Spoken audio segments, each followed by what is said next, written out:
آپ دیکھیے آدم کو جب اللہ تعالیٰ نے پیدا کیا تو ان کو جنت پہ رکھا اور یہ کہا کہ پوری جنت میں تم جس طرح چاہ رہو، پوری جنت تمہارے لیے کھلی ہوئی، لیکن وہاں پر صرف ایک درخت تھا، ایک فاربڈن ٹری.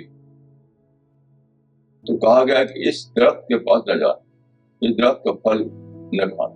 ان کو ڈائریکشن دیا گیا جنت میں.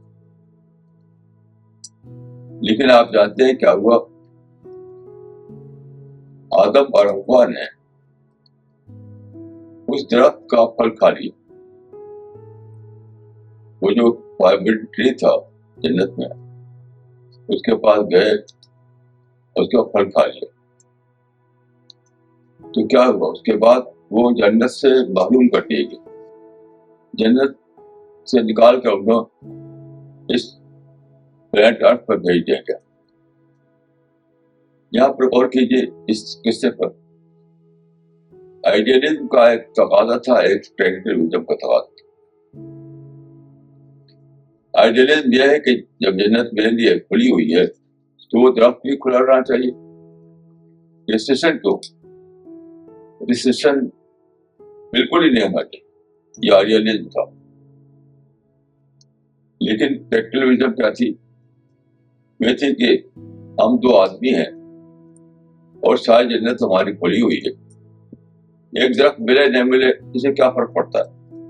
یہ ایسے ہی سے ایک محل ہو، اس کے 100 کمرے ہو، ایک آدمی کو وہ محل دے دیا جائے، صرف ایک کمرے میں لاک کر دیا کہ سارا محل تمہارے لیے ہے، ایک کمرے میں داخل ہونے کی کوشش نہ کر.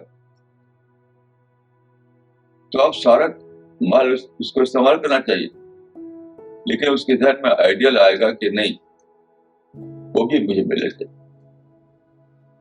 تو پریکٹیکل وزڈم کا تقاضا تھا کہ آدم اور حوا اس درخت سے دور رہیں، بقیہ جو جنت تھی اس کو کافی سمجھا اپنے لیے. لیکن انہوں نے ایسا نہیں کیا. وہ فاربڈن ٹری جو تھا اس کا پھل کھانے کی کوشش کی رہتی ہے کہ وہ جنت سے محروم ہو. یہی مثال ساری تاریخ میں ملتی ہے.